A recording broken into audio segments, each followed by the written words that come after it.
I remember being exhausted, so exhausted. We had to take 3 flights to get over to Canada, time difference of 3 hours. So by the time we got to the airport in the mission field, our mission president was so giddy, happy, energetic. He's sitting there wanting to take a picture of us in the airport, and I was dead. I was just like, oh my gosh, it starts. I'm so tired.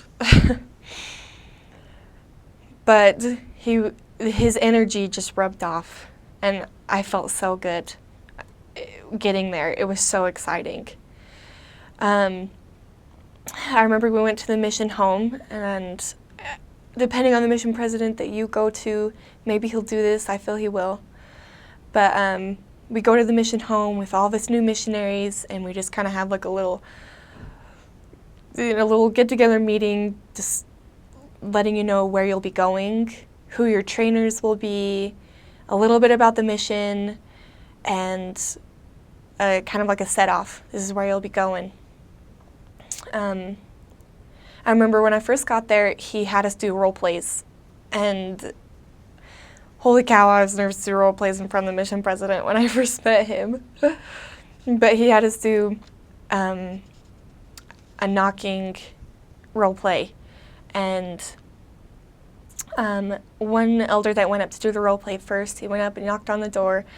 The mission president answered, and the elder, I think he was a bit nervous, but he was like, "Hi, I'm Elder so-and-so. I'm from the Church of Jesus Christ of Latter-day Saints," and then the Mr. President stopped him and was like, "Okay, let's rewind and let's slow down."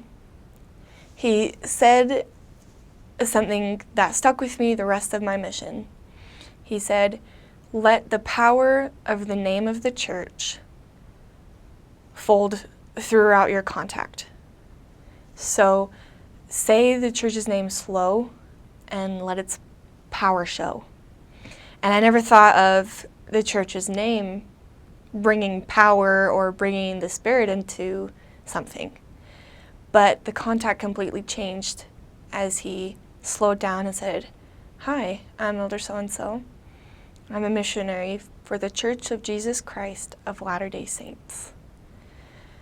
And when he said it that way, slow and powerful, the Spirit was so strong, and it immediately came to the contact.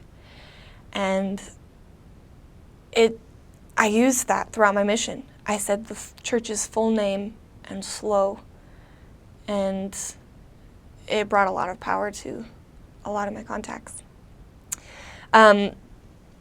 Going back to my first night there, we were all given where we were going. Some missionaries were going here, some missionaries were going there, and I remember getting the area closest to the mission president. And I don't know why, but I guess I was just a bit jealous of these other missionaries that were going to these other islands and these other provinces that just seemed so exotic and cool. And he told me I was going to Sackville, Nova Scotia. And then the sisters live in a little town called Bedford. And I remember telling him, I was like, "I'm so close to the mission home, President." And he was like, "Well, you gotta work your way up." And I remember being so frustrated. I'm like, work my way up to getting to these cool places. But I loved that area. I loved it so much. My trainer was incredible, and the people I met there are some of my closest friends.